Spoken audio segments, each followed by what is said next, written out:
महाराष्ट्र भर में बदलापुर की वारदात को लेकर मुख्य मोर्चा। दरअसल आज शनिवार 24 अगस्त 2024 को महाराष्ट्र की महाविकास आघाड़ी की ओर से बदलापुर की वारदात को लेकर बंद पुकारा गया, जहां सारे विपक्षी पार्टियों की ओर से अपने अपने शहरों में नेता, पदाधिकारी व कार्यकर्ता अपने मुंह पर काली पट्टी बांधकर राज्य सरकार का विरोध कर आरोपियों को फांसी देने की मांग की। सोलापुर शहर पूनम गेट के पास कांग्रेस, शिवसेना, उद्धव बाळासाहेब ठाकरे, राष्ट्रवादी कांग्रेस, शरद पवार गुट के पार्टी अध्यक्ष, पदाधिकारी और कार्यकर्ता हाथों में बैनर लिए विरोध जताया।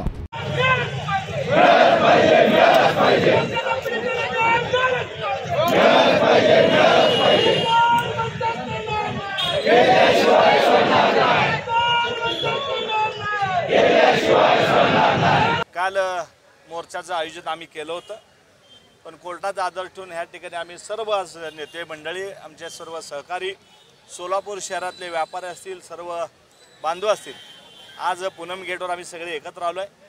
जी घटना घडली ती घटना माणुसकीला काळिंब भासण्यास 4 वर्षाच्या मुलीवर ज्या संस्थेमध्ये काम करणारा शिपाई यांनी जे कृत्य केलं ते कृत्य दाबण्याचं काम, ते कृत्य दडपण्याचं काम जे संस्था चालक आहेत ते प्रणित भारतीय जनता पार्टी व RSSचे आहेत, त्यांनी हे प्रकरण दाबण्याचा प्रयत्न केला। हे प्रकरण दाबण्याचा प्रयत्न केल्यामुळे हजारो लोक त्या ठिकाणी रस्त्यावर आले।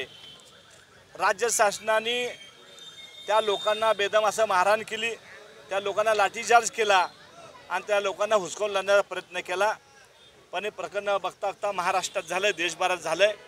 त्या महाराष्ट्राला गालबोट लागण्याचा प्रयत्न 4 वर्षाच्या मुलीवर या ठिकाणी होतोय। त्याचा निषेध सर्व आम्ही रस्त्यावर उतरलोय।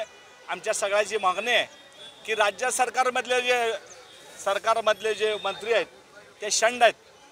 खरं तर त्या ज्या नरहरी केलं त्याला लगेच तुम्ही बघा, तेलंगणामध्ये त्या लोकांना गोळ्या घालण्यात आल्या।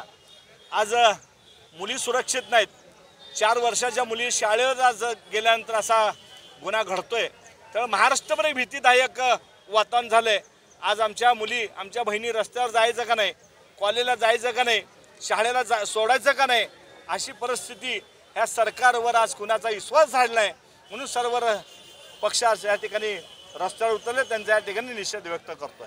हे की बदलापूरमध्ये एक 3-4 दिवसापूर्वी जी घटना घडली, अतिशय काळीमा फासणारी अशी ही घटना घडलेली आहे।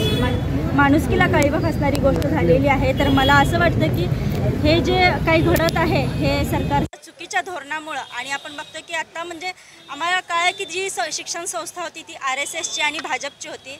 म्हणजे भाजपच्या ज्या ठिकाणी त्यांचे आपण म्हणतो की संस्कार खूप चांगले असतात किंवा RSS खूप एक स्ट्रिक्ट अशी एक संघटना आहे, परंतु त्यांच्याकडून अशा या घटना घडतात। अतिशय महिलांना म्हणजे आज आम्हाला वाटतं की लहान मुलींना साधं घेऊन जरी जाताना आम्हाला कुणावर विश्वास राहिलेला नाही। आज आपण जरी कुठं बाहेर जायचं म्हणलं तर आपण कुणाकडे तर आपल्या मुलींना सोपून जात होतो, पण आता तशी ती वेळ राहिलेली नाही। असे या घटना घडत आहेत। तर मला अतिशय दुःख वाटतं की परवा मोमिताचं पण प्रकरण झालं, डॉक्टरची पण त्या ठिकाणी असं त्याच्यावर रेप झाला, आणि आज परत 2 दिवसानंतर ही बदलापूरमध्ये घटना घडली।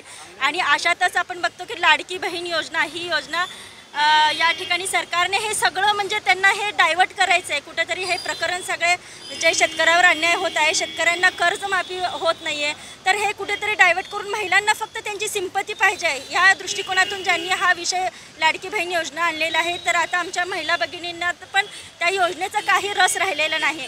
तर आम्हाला पहिला सुरक्षा पाहिजे आणि त्यानंतर आम्हाला ह्या योजना आम्हाला पाहिजे। तसं तर आमच्या राहुल गांधीजींनी सांगितलंच होतं की वर्षाला तुम्हाला 1 लाख रुपये महिलांना देईल, परंतु अशा या छोट्या मोठ्या योजना काढून महिलांना कुठेतरी डायवर्ट करायचं आणि प्रत्येक या महाराष्ट्रात जे काही घडत आहे त्याला डायवर्ट करण्याचा प्रयत्न ही सरकार करत आहे। आणि अशा या अन्यायाविरुद्ध आम्ही लढत राहणार, आणि जर अशा घटना घडत असतील तर आम्ही त्याचा तीव्र शब्दात निषेध करणार। आणि जे कोणी शिंदे म्हणून ज्यांनी त्या मुलीवर अत्याचार केलेला आहे, मला वाटतं त्याला आई नसेल किंवा बहीण नसेल किंवा मुलगी नसेल असा हा मनुष्य आहे। आणि मला वाटतं आपणाला देखील, आपण समाजात वावरत आहोत पत्रकार बंधू, आपल्याला देखील हे अतिशय वाईट वाटत असेल की अशा या घटना कुठेतरी तुम्हाला देखील रिग्रेट फील होत असेल।